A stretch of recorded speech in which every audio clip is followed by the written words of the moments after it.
말씀을 전하기 전에 한 가지 그냥 성경 상식에 해당하는 부분입니다. 베들레헴 마구간에 와서 갓 태어난 예수님을 경배한 사람은 목자들밖에 없습니다. 동방의 박사들은 외양간에 마구간에 누워있는 예수님을 예배하지는 않았습니다. 뒤에 보시면 헤롯 왕을 찾아가서 메시아가 태어날 자가 어디서 태어나냐 물었을 때에 베들레헴에서 태어난다라는 말을 듣고 갔습니다. 그때 마태복음에 보시면 예수님의 어머니와 아버지 그리고 아기 예수님이 마구간에 누워있지 않고 그 집에 있습니다. 그리고 갓 태어난 아기라고 하지 않고 little child, 작은 아이라고 이야기를 하고 있습니다.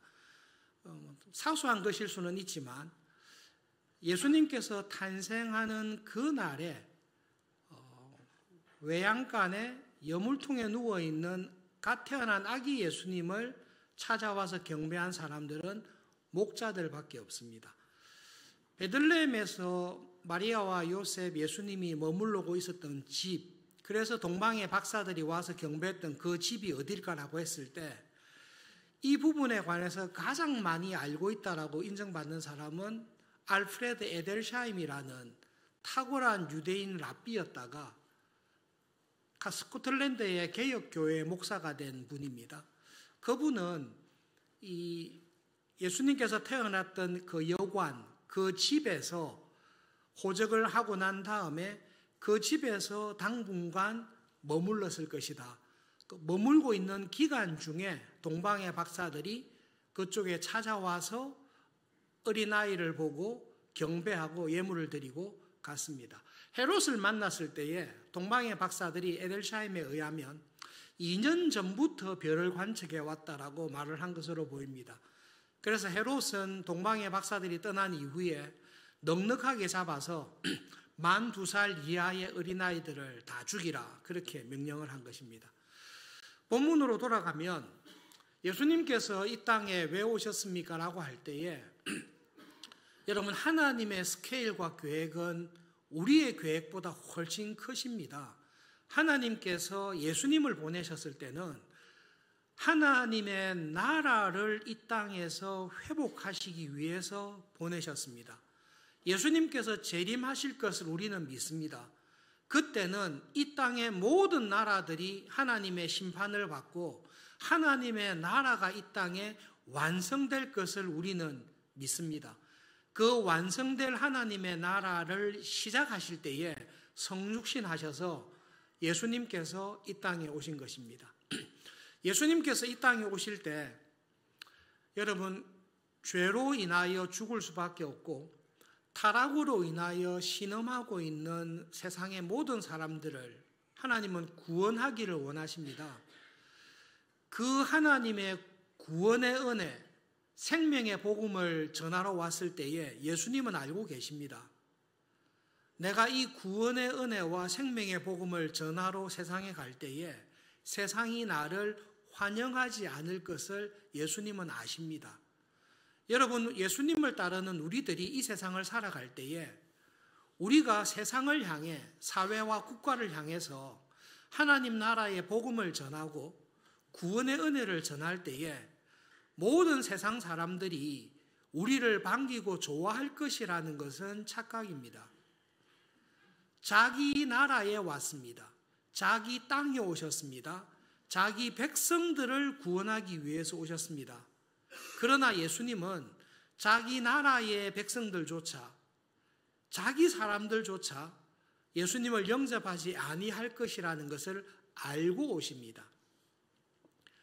여러분, 우리는 한 달 이후에 1년 이후에 10년 이후에 무슨 일이 일어날지를 우리는 아무도 모릅니다. 한 달 이후에 무슨 일이 일어날지를 분명히 안다면 우리는 엄청나게 행복하고 부자로 살 것입니다. 우리는 내일 일도 모릅니다. 그러나 여러분, 하나님이신 예수님께서 성육신하여 이 땅에 오실 때는 예수님께서 이 땅에 오셔서 어떻게 살다가 어떻게 죽으실지를 다 알고 오십니다. 하나님의 나라의 복음을 전하고 생명의 구원의 복음을 전해도 이 세상 사람들이 예수님을 환영하거나 영접하지 아니할 것을 알고 계십니다. 대표적인 두 부류의 사람이 헤롯 왕과 대제사장들입니다. 헤롯 대왕은 유대인의 왕으로 오신 구약 성경에 이스라엘을 회복하시고 우리에게 구원의 은혜를 주신 메시아가 온다라는 이야기를 들었을 때에 헤롯은 한마음으로 그 메시아를 죽이려고 작정합니다. 나의 왕국이 있습니다. 내가 건설한 제국이 있습니다. 그 제국을 내가 살아가는 삶의 자리를 흔들거나 요동하게 하는 것은 용납하지 않는 것이 세상입니다. 세상이 하나님의 나라를 좋아할까요? 세상이 하나님의 나라를 좋아하면 세상이 아닙니다. 세상은 하나님의 나라를 본질적으로 거절하거나 반대하거나 무시하는 것입니다. 헤롯은 그렇게 할 수 있습니다. 그렇지만 우리들의 마음에, 예수님의 마음에 그래도 나를 기다리던 구약의 교회는, 구약 교회의 영적인 지도자들은 왕으로 오신, 메시아로 오신 예수님을 환영할 것이다 우리가 기대할 수 있습니다. 대표적인 사람들이 대제사장들과 서기관들과 경건하게 살려고 애를 썼던 바리새인들입니다. 그러나 여러분, 대제사장들과 서기관들은, 종교 지도자들은 자기들이 가지고 있는 신학이 있습니다.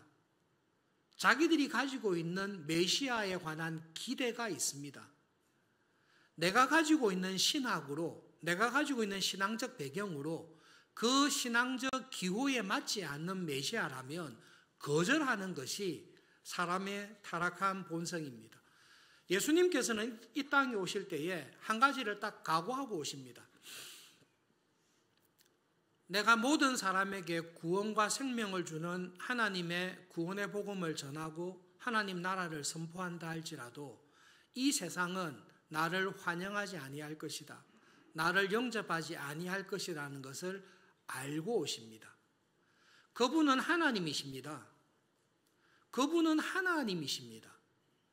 그분은 우리와 같은 피조물이 되실 이유가 전혀 없습니다. 그런데 그분은 하나님이신 영광을 다 버리고 피조물과 같은 우리와 같은 수준과 처지가 되셔서 우리에게 참 생명을 주기 위해서 오셨습니다. 그리고 예수님은 아십니다. 이 세상에서 하나님의 나라와 뜻을 이루며 살아가는 사람을 세상은 인정하지 않고 세상은 환영하지 않을 것이다라는 것을 예수님의 출생부터 우리에게 보여주십니다. 그러므로 이 세상에서 믿음으로 살아가실 때 정말로 하나님의 나라의 복음을 전하고 하나님 나라의 백성으로 살아가실 때 우리에게 나를 따라오려거든 각오를 해라. 스승인 나를 이렇게 대접한 세상인데 나의 제자들은 너희들을 향해서도 세상은 똑같이 대할 것이다.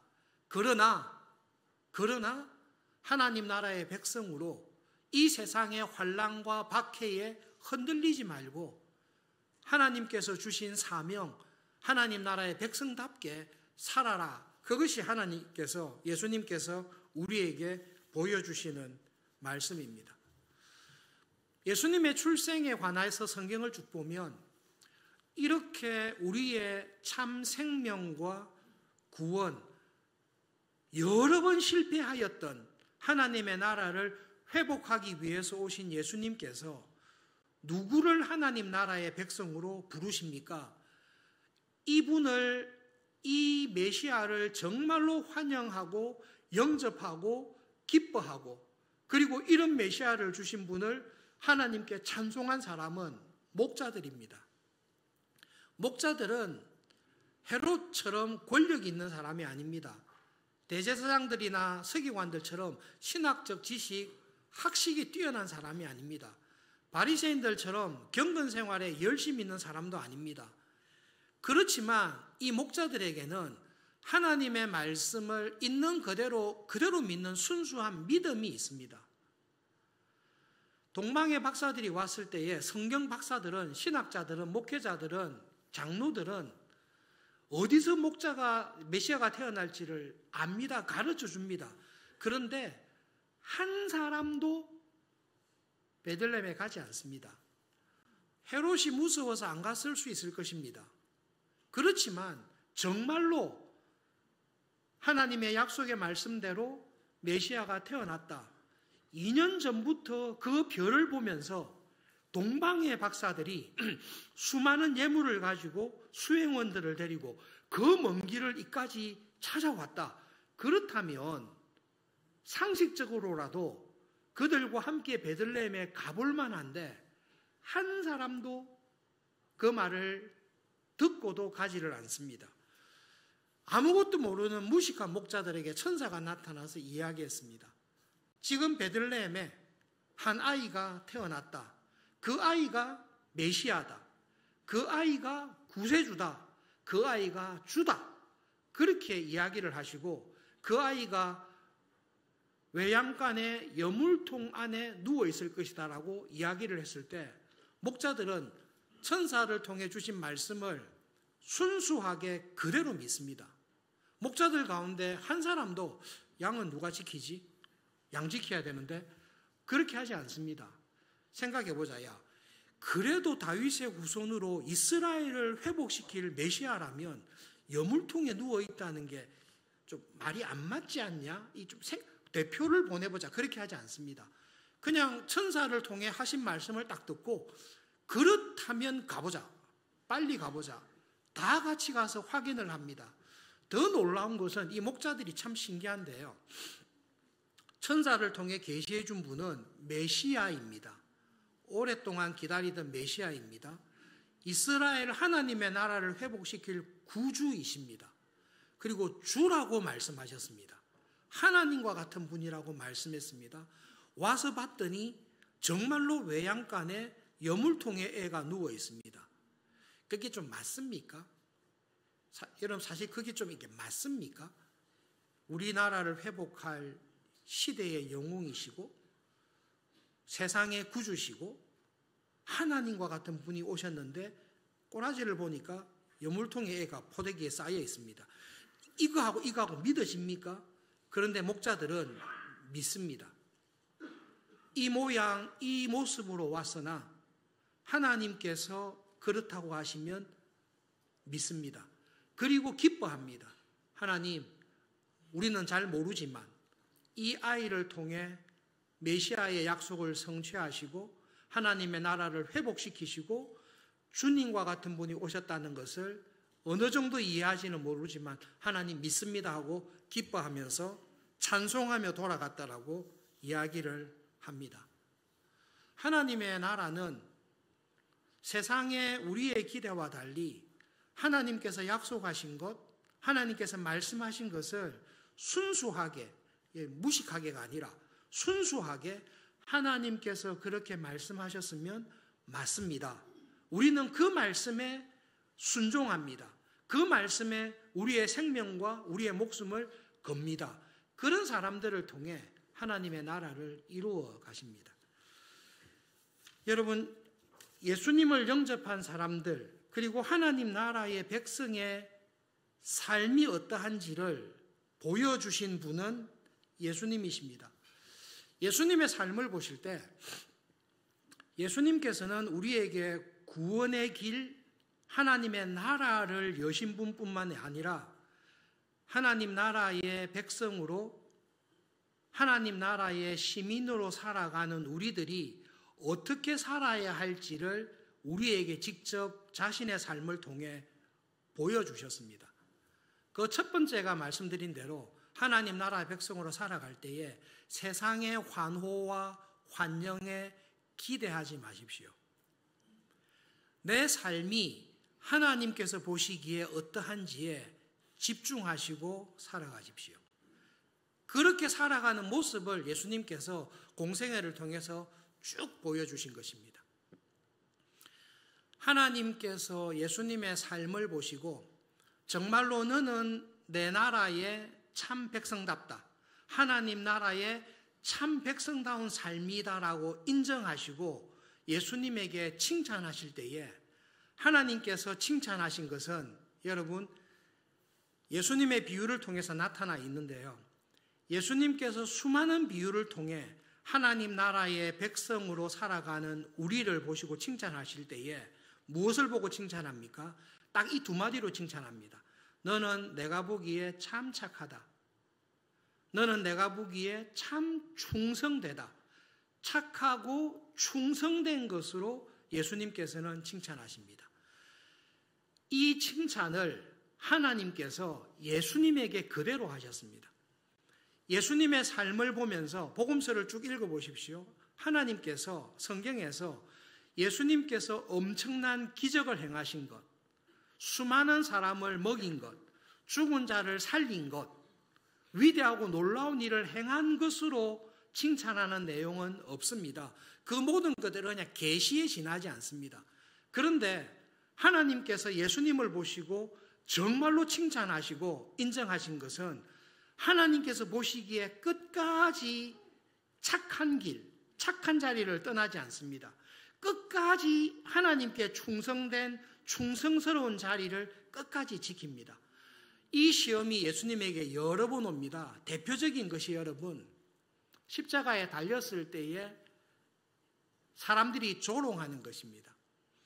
십자가에 달아놓고 헤롯에게 이야기했던 대제사장들 서기관들이 그 옆에 서서 조롱합니다.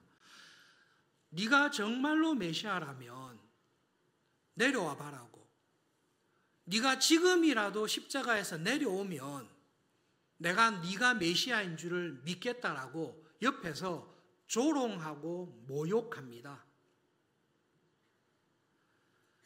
네가 메시아라면 네 목숨부터 살려라. 네라도 똑바로 살아라. 그래야 다른 사람을 살릴 게 아니냐. 메시아인데 왜 달려 죽냐. 내려와 봐라. 그렇게 모욕을 하고 멸시하고 비웃고 있습니다. 그럴 때 예수님께서 착하십니다. 못됐더라면 하나님 잠깐만 내려갔다고 오겠습니다. 충분히 그럴 수 있습니다. 그러나 예수님께서는 착하십니다. 하나님께서 있으라고 한 그 자리에 끝까지 계십니다. 네가 하나님의 아들이라며, 네가 이스라엘을 회복할 거라며, 네가 만인의 구세주라며, 그런데 왜 달려 죽냐라고 이야기하고 모욕할 때에 예수님은 진짜 착하십니다. 그 이야기를 다 듣습니다. 안 듣는 게 아니라 다 듣습니다. 그러나 하나님께서 나를 두신 곳이 여기입니다. 예수님께서 십자가를 지시고 저와 여러분의 죄를 대신 담당하시고 죽으셔야 하나님의 나라가 시작이 됩니다. 언제까지 충성하십니까? 죽기까지 충성하십니다. 하나님께서 예수님을 보시고 칭찬하셨던 제일 큰 칭찬이 네가 얼마나 위대한, 네 얼마나 좋은 대학 갔냐, 얼마나 직장에서 세상에서 사회에서 성공했냐를 보는 게 아니라 하나님께서 여러분 각자를, 우리 각자를 두신 그 자리에서 하나님의 눈에 정말로 착한 믿음의 사람으로, 그리고 그 자리에서 해야 될 하나님께서 나에게 맡기신 일을 믿음으로 끝까지 충성하는 사람으로 살아가는 그 모습을 보시고 착하고 충성되었다, 우리에게 칭찬하시는 것입니다. 여러분, 이 세상을 한 해를 지나시고 앞으로 하나님의 은혜로 우리가 이 세상에서 더 살기를 기대하고 믿지 않습니까? 살아가실 때에 하나님께서 여러분의 인생과 삶을 평가하실 때 그렇게 평가하십니다. 예수님께서 하신 말씀을 보십시오. 받은 은사와 달란트에 따라서 남기는 것은 다 다를 것입니다마는 예수님의 유일한 관심은 하나님 보시기에 얼마나 믿음 안에서 착한가, 그리고 하나님의 나라의 믿음의 열매를 맺는 일에 얼마나 충성되었는가를 보시고 여러분의 삶을 평가하시고 큰 은혜로 갚아주실 것입니다. 어린 시절부터 교회에서 쭉 자라신 여러분, 선교사님의 일화에 대해서는 들어보신 적이 있을 것입니다. 구원의 은혜에 감사해서 가난한 나라에 평생 선교사로 살았습니다. 선교 사역을 은혜 안에 다 마치고 귀국하게 되었습니다. 배를 타고 귀국했는데 미국의 대통령과 함께 외교 순방을 갔던 대통령과 함께 배를 타고 귀국하게 되었습니다. 항구에 수많은 사람들이, 기자들이 대통령을 환호하기 위해서 모였습니다. 수많은 꽃다발과 후레쉬와 사람들의 환호를 대통령은 받고 있을 때 평생을 선교지에서 살았던 선교사님은 환영하는 교인 없이, 환영하는 꽃다발 하나 없이 쓸쓸하게 뒷길로 숙소로 돌아왔습니다. 그리고 숙소에서 생각을 했습니다. 내가 평생을 선교지에서 목회를 했는데 선교지에서도 아무도 나를 영접하지 않았습니다. 아무도 나를 환영하지 않았습니다. 그러나 하나님의 은혜로 선교 사역을 다 마치고 평생의 사역을 다 마치고 고향에 돌아왔는데도 고향에서도 아무도 나를 환영하지 않습니다. 꽃다발 하나 건네주는 사람이 없습니다. 그 마음에 쓸쓸한 마음이 들었습니다.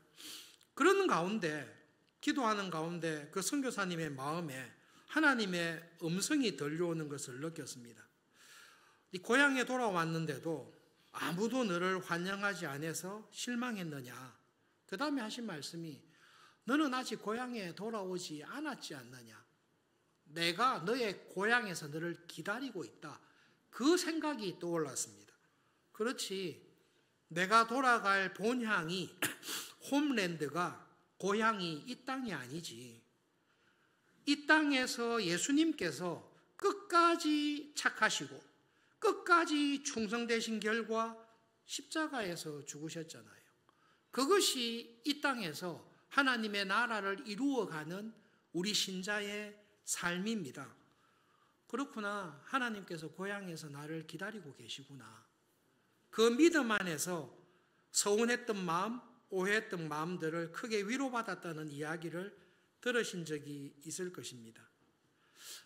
하나님 나라의 백성으로 거듭나서 이 세상을 살아가실 때 여러분, 우리는 하나님 나라의 백성으로 이 세상을 걸어갑니다. 이 세상에는 나라가 두 개밖에 없다는 것을 진지하게 묵상해 보십시오. 우리의 눈으로는 여러 나라들이 있습니다. 대한민국도 있고 일본도 있고 중국도 있고 러시아도 있고 미국도 있고 여러 나라가 있습니다. 그러나 여러분, 하나님의 이 세상을 지으시고 역사를 주관하시는 하나님의 눈에는 이 세상의 나라는 하나님의 나라와 세상 나라 둘밖에 없습니다. 그리고 하나님께서는 이 세상의 모든 나라들이 하나님의 나라에 순종하고 복종할 하나님의 나라를 완성하실 역사의 목표를 가지시고 섭리하시고 이루어 가십니다. 저와 여러분을 하나님 나라의 백성으로 부르셨습니다. 예수님께서는 이스라엘 나라의 회복을 위해 오신 분이 아닙니다. 예수님은 이스라엘 나라의 회복을 위해 오신 분이 아니라 하나님의 나라의 회복을 위해 이 땅에 오셨습니다. 우리는 이 세상을 살아갈 때에 교회의 지체로 살아갑니다. 여러분, 하나님의 나라가 교회는 아닙니다. 그러나 이 땅에서 하나님의 나라를 증거할 수 있는 가장 대표적인 기관은 교회입니다. 교회는 이 세상 어느 곳에 있든지 하나님의 나라를 증거하는 것입니다. 이 세상 모든 나라와 민족들에게 우리가 지금 당하는 불의와 질병과 슬픔과 그 모든 고통이 우리가 하나님의 나라를 저버렸기 때문입니다. 우리가 하나님의 나라를 배반했기 때문입니다. 우리의 참 생명과 구원이 하나님의 나라가 회복되는 것에 있습니다. 그것이 교회를 통해 하나님의 나라를, 그 나라의 생명과 구원을 선포하시는 하나님의 뜻이고 그것을 위해 하나님께서 우리를 부르셨습니다. 그리고 우리는 그 교회의 지체로, 하나님 나라의 중요한 기관인 교회의 지체로 살아가면서 동시에 하나님께서 두신 이 세상의 삶의 자리에서 하나님 나라의 백성으로 개개인이 믿음으로 살아갑니다. 여러분, 어렵지 않게 다니엘을 생각해 보십시오. 다니엘은 어느 나라 사람입니까? 이스라엘이 망했으니까 전직 이스라엘 백성이지만 다니엘은 바벨론의 사람입니다. 그러나 여러분, 다니엘은 바벨론의 시민으로 살지 않습니다. 다니엘은 하나님의 종으로 삽니다. 다니엘은 인생이 참 억울합니다. 자기가 평생 섬겨야 될 왕이 구약의 하나님의 나라를 멸망시킨 바벨론 제국입니다. 자기가 임금으로 모시고 도와줘야 될 왕 느부갓네살은 예루살렘 하나님의 성전을 불태우고 하나님의 백성들을 수없이 죽였던 하나님의 나라를 파괴한 세상의 제국의 왕입니다. 그런데 하나님께서 다니엘을 그 왕을 섬기라고, 그 바벨론 제국을 섬기라고 다니엘을 두신 것입니다. 다니엘은 바벨론의 종으로, 페르시아의 종으로 살지 않습니다. 하나님의 종으로 바벨론이라는 그곳에서 하나님의 나라의 법을 따라서 살아가고 있습니다. 그렇게 하나님 나라의 법을 따라 살아가는 믿음의 사람을 통해 세상 나라인 바벨론이, 세상의 제국인 페르시아가 하나님의 신실한 종으로 인하여 은혜와 덕을 누리는 것입니다. 바벨론에서, 페르시아에서 살면서 다니엘이 바벨론의 복음화, 페르시아의 복음화를 꿈꾸지 않았을 것입니다. 바벨론은 죽을 때까지 바벨론이고 페르시아는 죽을 때까지 페르시아고 이 세상 나라는 죽을 때까지, 주님 재림하실 때까지 이 세상 나라로 존재할 것입니다. 그러나 여러분, 하나님께서는 하나님이신 예수님을 보내셔서 생명과 구원과 은혜의 나라인 하나님의 나라를 이 땅에서 다시 시작하십니다. 그리고 그 나라의 신실한 백성과 일꾼으로 여러분을 은혜로 불러주신 것입니다. 한 해가 지났습니다. 내년을 맞이하면서 한 해 한 해 살아가실 때에 여러분의 마음속에 나는 시민권이 하늘나라에 있다, 이 의미를 깊게 깨달으실 수 있기를 바랍니다. 죽어서 천당 가야지, 제발 그렇게 생각하지 마시고 살아있는 동안 잘합시다. 죽고 난 다음에는 하나님의 은혜로 우리가 다 갑니다. 살아있는 동안에 나의 시민권이 하나님의 나라에 있습니다.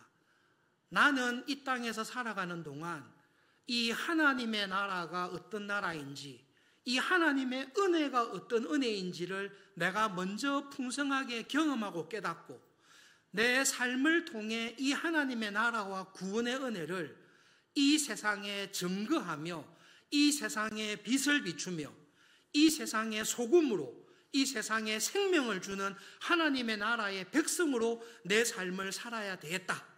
나에게 주신 재능과 능력과 은혜와 모든 축복을 가지고 어떻게 하면 이 하나님의 나라를, 하나님의 은혜의 복음을 증거하는 일에 살아갈 수 있을까?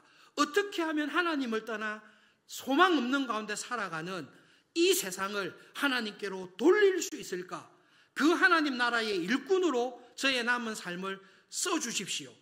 거기에 여러분 집중해서 기도하시는 은혜가 있기를 바랍니다.